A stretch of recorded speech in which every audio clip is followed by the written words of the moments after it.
गए हुए ज़माने का एक नायाब खजाना हमारे हाथ लगा है। आँखों को यकीन नहीं हो रहा है कि एक छत के नीचे इतना सारा कुछ देखने के लिए उपलब्ध है। ये कहाँ से आया? ये किसकी मेहनत और लगन का नतीजा है? जानने की उत्सुकता हमें भी है। नमस्कार मित्रों, रेड ओवर ग्रीन के नए संस्करण के साथ मैं आपका होस्ट कर्नल उत्कर्ष राठौर। मित्रों, आज मेरे लिए बहुत सौभाग्य का विषय है कि मैं radio man of India, radio man of world के साथ खड़ा हूँ। जी हाँ, मेरे साथ हैं श्री राम सिंह बौद्ध।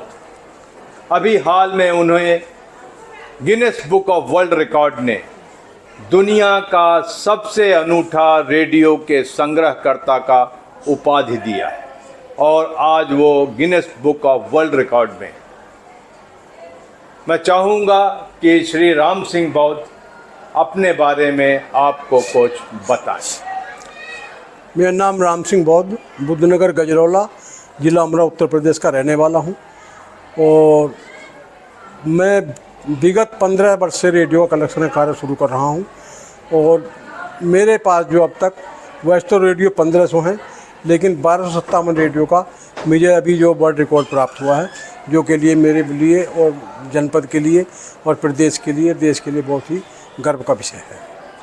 आपने रेडियो संग्रह कैसे शुरू किया?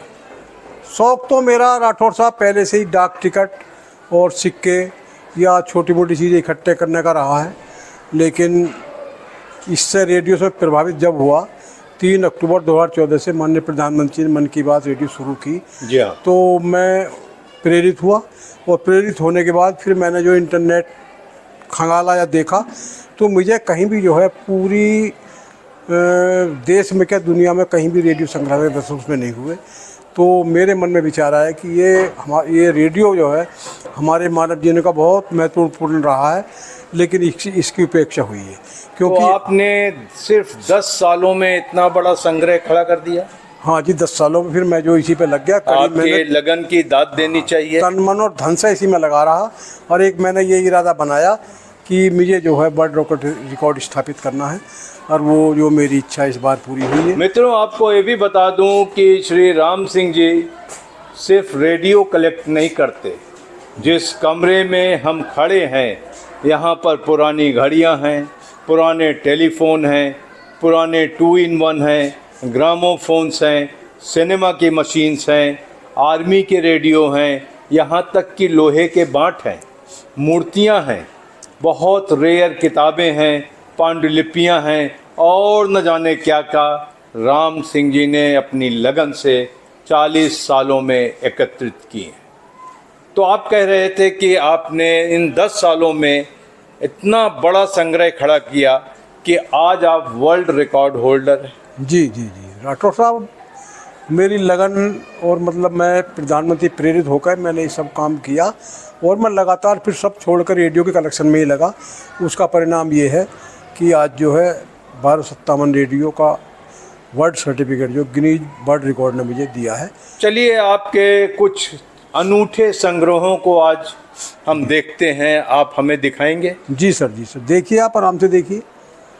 हाँ, ये जो रेडियो मैं आपको दिखा रहा हूँ इसका नाम माइक्रोफोन है और ये इंग्लैंड का 1920 का बना हुआ है और ये मेरे कलेक्शन में बड़े रेडियो में जो सबसे पुराना यही रेडियो है। और उसके बाद भी जो आप रेडियो, ये ऊपर वाला रेडियो आप देख रहे हैं, अमिताभ बच्चन ने इसी मॉडल को कुली फिल्म में यूज किया है। अच्छा, तो ये कुली फिल्म में ये यूज किया? हाँ, यूज किया गया, उनकी खोली में रखा मिलता है। और ऊपर जो आप देख रहे हैं इको कंपनी के हैं। ये सब जो मैं आपको दिखा रहा हूँ ये सब मेरे पे लगभग 100 रेडियो, ये सब ट्यूब रेडियो हैं। मान ली ट्यूब से चलने वाले radio. Bush company London, England का, लंदन का बना हुआ रेडियो है ये। और ये ऑल वर्ल्ड रेडियो है, मतलब ये दुनिया के जितने बड़े स्टेशन होते हैं दुनिया के सारे स्टेशन पर ये पकड़ता था और ये बोलता था। और ये उस समय बड़े महंगे हुआ करते थे कि आम आदमी के जो पहुंच से बहुत दूर था। और ये जो मैं आपको दिखा रहा हूँ ये 2-in-1 है, मतलब एक में दो। इधर ये रिकॉर्ड प्लेयर है और इधर ये रेडियो है। ये तो उस समय बहुत महंगा होता था। और ज़्यादातर जो बड़ी बड़ी रिच फैमिली में जिम्मेदारों का या रजवाड़ों में हुआ करता था, क्योंकि उस समय इसकी कीमत एक ट्रैक्टर से भी ज़्यादा थी। उस समय ट्रैक्टर भी 10,000 का मिल जाता था और ये रेडियो उस समय जो 20-30 हज़ार का मिलता था। तो बहुत बड़ा मतलब जो है देहात में तो या किसी उसमें तो देखना ही दुर्लभ था। ये अधिकतर जो बड़े बड़े शहरों में या बड़े बड़े जो है घरों में मिलते थे, वो अपने उस समय यही एकमात्र मनोरंजन का साधन था। ये जो रेडियो आप देख रहे हैं, ये रेडियो सन 1948 का है और इसका अपना एक अलग ही इतिहास है। जिसने भी ये दिया था, विनय गुप्ता जी जिम्मेदार है हमारे हसनपुर के, उन्होंने बताया कि सन 1948 में महात्मा गांधी की हत्या की सूचना पूरे हसनपुर वालों ने इसी रेडियो से सुनी थी। ये मेरे हाथ में एक बहुत ही दुर्लभ चीज़ है, जो कि ये आपको इंग्लैंड या जर्मनी की जो पुस्तकालय है या लाइब्रेरी, संगीत लाइब्रेरी, उनमें देखने को मिलेगी। ये सन 1900 का एडिसन द्वारा निर्मित पहला सिलेंडर रिकॉर्ड है। सिलेंडर रिकॉर्ड बोलते थे इसे। ये मोम के बनते थे और इसमें केवल 5 मिनट का ये इसमें जो होता था। इस तरीके के टेलीफोन्स को आपने फिल्मों में जरूर देखा होगा।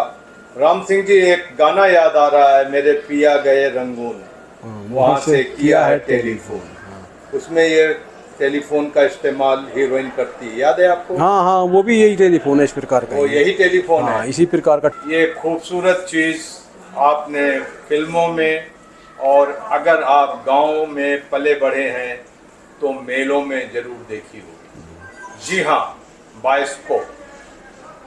राम सिंह जी, इसके बारे में आप बताएं। ये दुनिया का पहला मनोरंजन है। जब हम छोटे छोटे बच्चे हुआ करते थे, रेडियो वगैरह उस समय नहीं थे, तो ये लोग जो गांव में दिखाना आते थे और थोड़े से गेहूं के दाने या 1-2 पैसे में जो दिखाते थे, इसमें एक साथ हम 5 बच्चे देखते थे और 5 बच्चे वो इसमें चलती थी रील, ऊपर वो गाना भी लगा देते थे, तो इसमें रील देखते थे। और इसी से आपको बताना चाहूँगा, इसे ही देख कर इसके कंसेप्ट से सिनेमा का जन्म जो साकार हुआ। ये सोनी का पॉकेट टीवी है। जो कि सन 70-80 के दशक में जो है ज़्यादातर अच्छे लोगों, बड़े लोगों के पास ही होता था, क्योंकि उस समय इसकी कीमत जो लोगों को 5,000 रुपये थी। ये कार वगैरह में या सब में चलता था और लोग जो इससे मनोरंजन का फ़ायदा लेते थे। देखिए, वक्त ने कैसे करवट ली है कि आज हर आदमी की जेब में एक मोबाइल फ़ोन है और वो टीवी कहीं भी देख सकता है।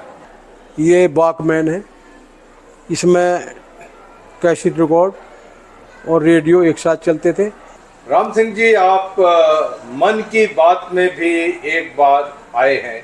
प्रधानमंत्री जी ने आपके जुनून का और आपके संग्रहालय का उल्लेख किया। जी। दर्शकों के लिए आप बताएं कि आपका क्या अनुभव रहा है। उसमें ऐसा है, रेडियो कलेक्शन तो बहुत पहले से मैं करता चला आ रहा हूँ और मन की बात जब से 3 अक्टूबर 2014 शुरू हुआ तब से कर रहा हूँ। लेकिन मेरे फिर भी मन में विचार आया कि एक चिट्ठी जो प्रधानमंत्री को लिखी जाए और अपने कलेक्शन के बारे में दिया जाए। अच्छा, उनको आपने चिट्ठी लिखा मैं कि कलेक्शन के बारे में बताया जाए। ओके। तो लगभग 2-3 महीने का इंतजार कर, मैं तो सोच रहा था कि शायद जो चिट्ठी पढ़ी नहीं गई है या उन तक पहुंची नहीं है, लेकिन 2-3 महीने के बाद जो है मेरा जो है अचानक मुझे पता नहीं थी इस बारे में क्या कैसे होने वाला है। कार्यक्रम के 7वीं कड़ी में जो प्रधानमंत्री जी द्वारा मेरा उल्लेख किया गया, तो मैं बड़ा उत्सुक और अचंभित और मतलब गौरवान्वित हुआ। उन्होंने काफ़ी देर मेरा नाम लिया और मेरे संग्रहालय को सराहा। तब से मुझे पूरे देश में जो काफ़ी प्रसिद्ध। इसका नाम है ग्रामोफोन मशीन है। इसमें एक रिकॉर्ड के द्वारा एक साइड में 2 गाने और दूसरी साइड में 2 गाने, यानी 4 गाने सुने जाते थे। और बचपन में ही हमने मनोरंजन के रूप में इसको देखा है। अक्सर देहात की बारातों में ये मुख्य मनोरंजन का केंद्र हुआ करता था और यही मतलब लाउड स्पीकर से जो गाने इसके द्वारा बजाए जाते थे। उसके बाद जो है इसके बाद इलेक्ट्रॉनिक जो ग्रामोफोन आए, जो कि वो बिजली इसके चलते थे, शहरों तक सीमित थे। लेकिन ये आज भी केवल चाबी से चलता है, इसमें कोई बिजली खर्चा नहीं है। ये देश की पहली बोलती फिल्म आला आरा का ऐड है। आलम आरा का ये ऐड है 14 मार्च 1931 का ऐड है। आलम आरा फिल्म ये ओरिजिनल है या फोटो? जी हाँ, ये नहीं ओरिजिनल उसमें काटा हुआ अखबार में से जो। वंडरफुल। और जी। उसके बाद आप लाइट ऑफ एशिया देखेंगे, ये 1926 का, ये पेपर कटिंग है मेरी जो है। शकुंतला देखेंगे 1920 का है। जी हाँ। पेपर कटिंग है सब ये। ओके। ये सब मैंने ऐडों का भी वो करा है। ये फरवरी 1934 का ऐड है। और ये देखिए सब मतलब पुराने ऐड हैं, ये टेलीफोन्स का ऐड है पुराना। ओके। 1894 के ऐड है पुराने ये देखिए ताजमहल होटल का है, ये ताजमहल होटल का वो है उस समय। ये फ़ोन नंबर इसका 2200 हुआ करता था, मानिए 4 अंकों में। जो के हाथ में ये क्या चीज़ है? ये राठौर साहब, ये मुग़ल आज़म का इनविटेशन पत्र है मेरे पास। जब ये मुग़ल आज़म रिलीज हुई थी तो इसके निर्माता निर्देशक के आसिफ ने जो कुछ खास लोगों को इनविटेशन भेजा था, तो ये मेरे पास है, इसे मैं आपको। ये प्रीमियर जो हुआ था मुग़ल आज़म का, जी जी जी, उसका निमंत्रण पत्र उसका निमंत्रण पत्र है। ओके। ये मैं आपको दिखाना चाहता हूँ, और ये मैंने काफ़ी दिनों से सुरक्षित रख रखा है, ये इसका निमंत्रण पत्र। ओके, ये तो बहुत ही खास चीज़ है। जी मैं सर, अपने जी। दर्शकों को एक बार दिखा दूं। जी।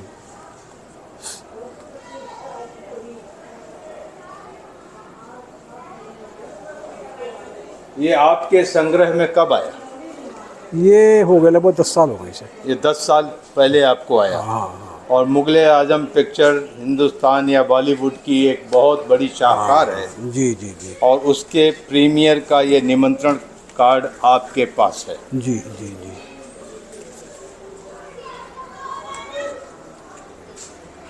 यहाँ आकर के ऐसा लगा कि वक्त ठहर गया है।